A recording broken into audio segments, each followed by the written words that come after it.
नमस्कार। अगर कोई उत्तर प्रदेश में मकान मालिक है या किराएदार, तो ये जानकारी उनके लिए बहुत ज़रूरी है। देखिए, इलाहाबाद हाई कोर्ट ने एक ऐसा फैसला सुनाया है जो किराएदारी के नियमों को कह सकते हैं हमेशा के लिए बदल सकता है। इसने कई पुराने कानूनों को पलट दिया है। चलिए इस अहम बदलाव को थोड़ा और डिटेल में समझते हैं। यही यही वो बड़ा सवाल है जिसके जवाब में इस पूरे मामले की जड़ छिपी हुई है। क्या सिर्फ जरूरत बता देने भर से किसी किराएदार को निकाला जा सकता है? इस पर हाई कोर्ट ने अब अपना रुख एकदम साफ कर दिया है।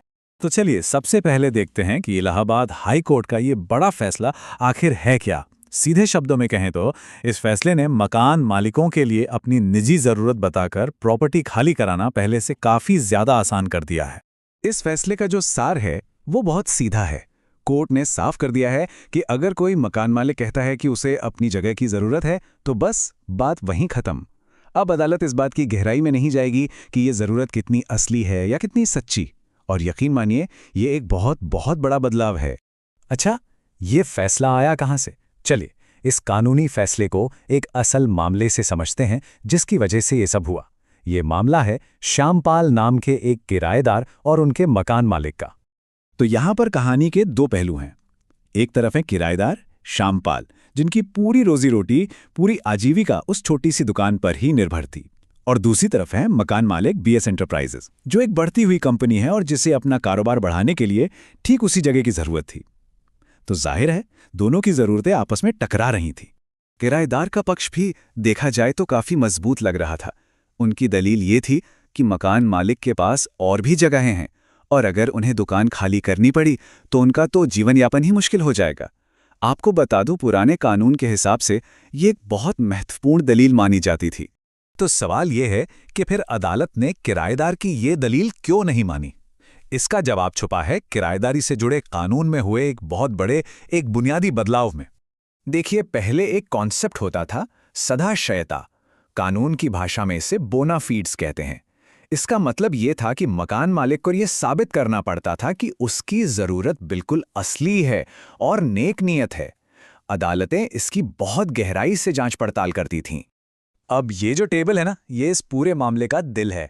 ये साफ साफ दिखाता है कि 2021 में कानून कैसे बदला। देखिए, पुराने कानून में मकान मालिक को अपनी ज़रूरत साबित करनी पड़ती थी, लेकिन नए कानून में सिर्फ बताना ही काफ़ी है। सदाशयता और तुलनात्मक कठिनाई जैसे जो किराएदार के बचाव के सबसे बड़े हथियार थे, वो अब कानून की किताब से कह सकते हैं हटा ही दिए गए हैं। और ये कोई मामूली भूल नहीं थी। अदालत ने भी ये माना कि कानून बनाने वालों ने ये सोच समझकर जानबूझकर इन शर्तों को हटाया है। उनका मकसद साफ था, अदालतों की जांच के दायरे को सीमित करना। तो इस नए कानून ने अदालत के हाथ एक तरह से बांध दिए। अब सवाल ये उठता है कि कोर्ट के पास आखिर विकल्प क्या थे।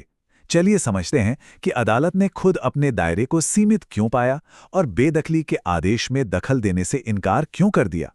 तो अब जो प्रोसेस है वो बहुत सीधा हो गया है। मकान मालिक कहता है कि उसे ज़रूरत है, वो आवेदन देता है और अदालत सिर्फ ये देखती है कि ज़रूरत बताई गई है या नहीं।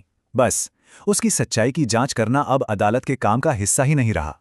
कोर्ट ने अपने फैसले में एक बहुत ही महत्वपूर्ण सिद्धांत पर जोर दिया। उन्होंने कहा, अदालत कानून में वो चीज़ नहीं जोड़ सकती जिसे कानून बनाने वाले ने जानबूझकर छोड़ दिया है। इसका सीधा मतलब है कि अदालत का काम कानून को लागू करना है, उसे फिर से लिखना नहीं।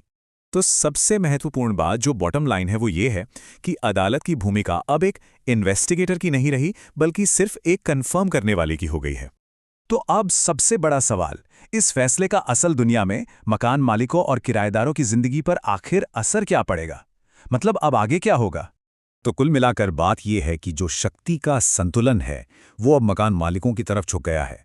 अपनी प्रॉपर्टी वापस पाना अब आसान हो गया है और किराएदारों के पास कानूनी बचाव के रास्ते बहुत ही सीमित हो गए हैं। और हाँ, बेदखली के आदेशों को अब किसी बड़ी अदालत में चुनौती देना भी पहले से कहीं ज्यादा मुश्किल है। तो ये फैसला हमें एक बड़े सवाल के साथ छोड़ जाता है।